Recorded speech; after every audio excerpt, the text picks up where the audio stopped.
Hello everyone, Richard here at Calvin Wazoo with another video for you, and it's another contest entry. And this entry is to support Robert over at Block's, well, it's called Block's Power Trio Contest. All right, and actually the name of his channel, I went and looked at that and I didn't forget to put it in there. It's Block's Sonic Wayfers is the name of the channel. Block's Sonic Wayfers, and it's Block's Power Trio Contest. All right, so it's a small channel. He's got 164 subs right now, which he wants, to get more, and you should subscribe to his channel. He's got some really interesting records to show, and we all support each other, so it's a good thing all the way around, because part of his contest is also to show support for some other small channel, which I'll get to in just a moment. So the concept of his contest or drawing, as these usually are really, they're drawings. It's not a true competition, but it's like this concept of a power trio. So he's picked 3 musicians, and so we show 3 records, 3 examples, releases of these 3 musicians. And the first thing he wants you to do is to go to Rachel's Ghost and subscribe to her channel and also enter her contest, which I've already done. I've been a subscriber to Rachel's channel, both pre and post Ghost, and I've entered her contest as well. And then, now also to provide the shout out to another small channel. And the channel that I would like to give the shout out for is one that I just within the last few days have discovered, and it's called 1770 Vinyl. At the time, right now, he's got only 25 subs. I don't know his name. He hasn't said his name, at least that I recall, in any of his videos, and it's not in any of his information. But with his second video, I learned that he's in Toronto, Canada. And the focus of his channel is classical music and classical releases. And, while it's a small portion of my overall collection, I really love orchestral music. But the thing with orchestral music is that, there are dozens of releases, for example, of just Beethoven's Fifth Symphony, and some recordings are better than others. There are, probably hundreds of releases of Vivaldi's The Four Seasons. But, they all vary in terms of quality, and even while orchestral records, the used ones, secondhand ones, tend to go very cheaply, there are other more audiophile quality recordings that do demand a hefty premium. So he provides information about some of these different recordings and releases, so that you can find, the best one of something like that. So it's a good channel. He's off to a very good start. So yeah, sub him up, all right? It's 1770 Vinyl, and I will have a link in the down under, as well as a link to Rachel's Ghost contest that she is running at the time. And so this particular contest that Robert is doing, as I said, he's taking 3 musicians and, like creating this fantasy power trio. And the 3 musicians that he selected are Adrian Belew, Tony Levin, and Jim Keltner. All right, so Adrian Belew, guitar, vocals, Tony Levin, bass, Jim Keltner, drums. So I was excited by this because, I have, in fact, many records that have Adrian Belew.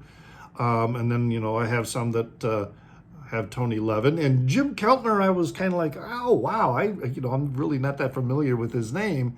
But I realized, oh, okay, yeah, he's played with these people. And so I do have some examples for him as well. So let's get started. And, right off the bat, I also will have a link in the Down Under because I did a genealogy of music episode that was devoted to Adrian Belew and his career. And, my awareness of Adrian Belew, began with Frank Zappa's Shake Your Booty. Because, he's playing guitar on here, and what got him the job pretty much it wasn't just his extraordinary skill at playing guitar, but the fact that he, in Zappa's point of view, he did a really great Bob Dylan impersonation, and so he said, "Yeah, you're going to do that. We're going to be doing that." And of course, he's on the song singing that Bob Dylan style on the song Flakes.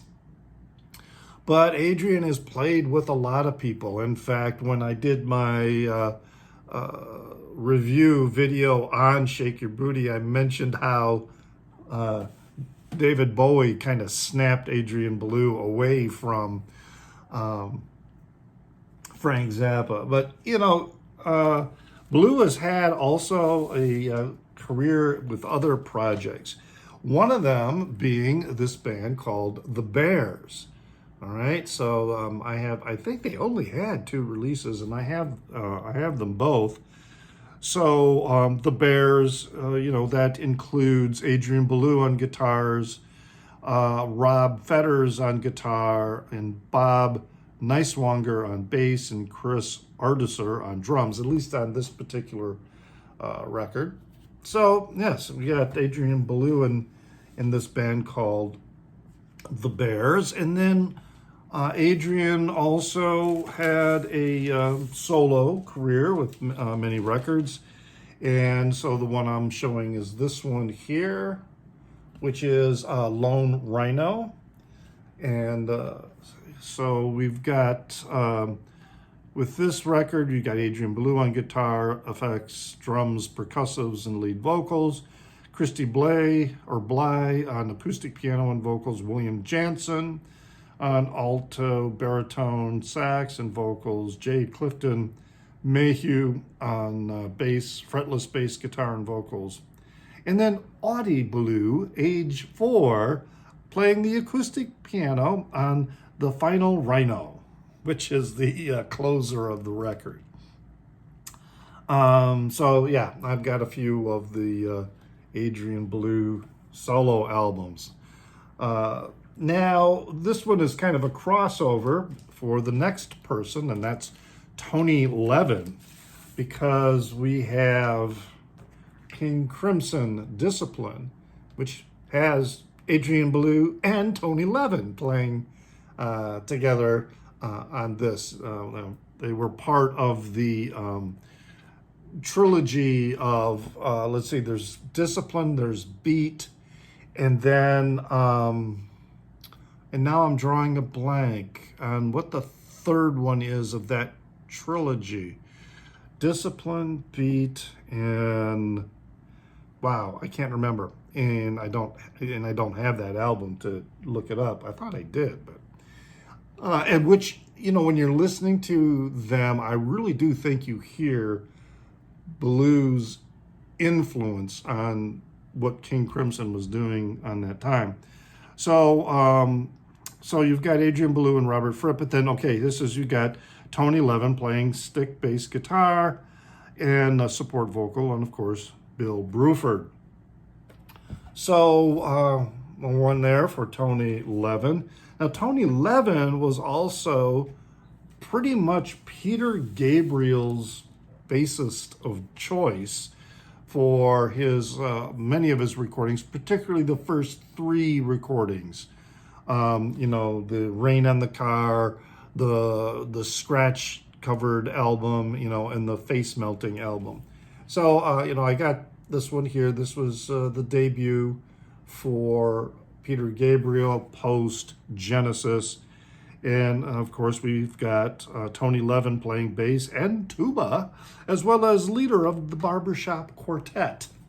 This record, fantastic record.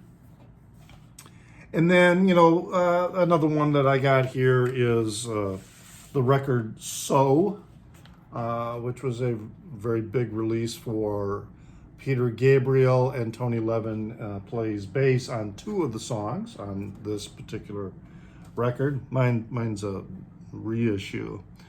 And then we have Jim Keltner on drums, and I do have some examples of that because I have some George Harrison solo albums. So Jim Keltner is playing drums here on this particular George Harrison album. It's an eponymous album, eponymous release of Harrison that comes, let's see, I'm looking for the copyright date and I'm not seeing it immediately. But anyway, yes, he's on this. And then he also is on the Cloud 9 release with Jim Harrison. All right, so this one is 1987. All right. And then Jim Keltner was with Delaney and Bonnie for some of theirs. Jim Gordon did I think most of the drumming with Delaney and Bonnie, but Jim Keltner is on this one, which is Motel Shot. This is a DJ promo, white label promo copy that I have. But you know, Delaney and Bonnie, you know, put together some great material with a lot of great musicians. I mean, if you haven't listened to Delaney and Bonnie, I mean, you know, you've got them, but you've also got Graham Parsons, Bobby Whitlock, Jim Keltner, Dave Mason, Dwayne Allman, you know, Leon Russell, the more, you know, well-known ones, and then some other releases.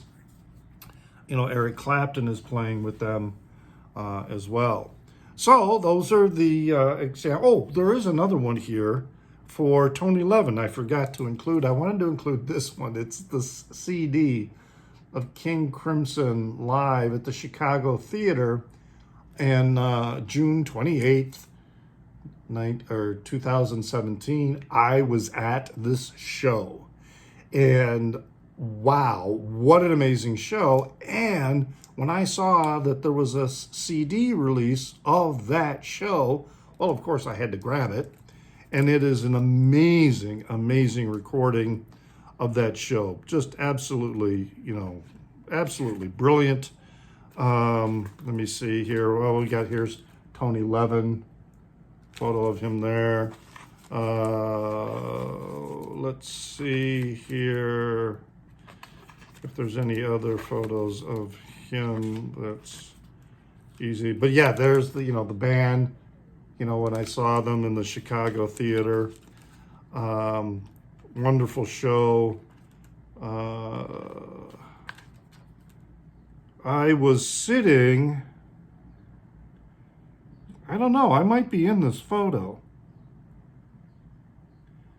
I'll have to take a closer look at it because I believe I am sitting in this section right here.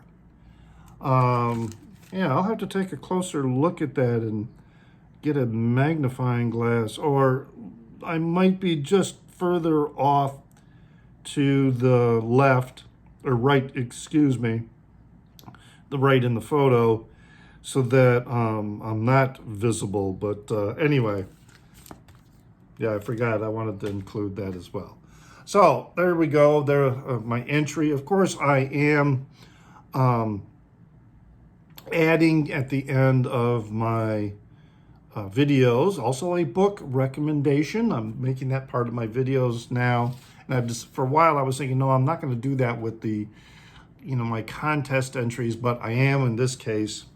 And the book that I think is most appropriate right now for what is happening in the United States is this book by Sinclair Lewis. It Can't Happen Here.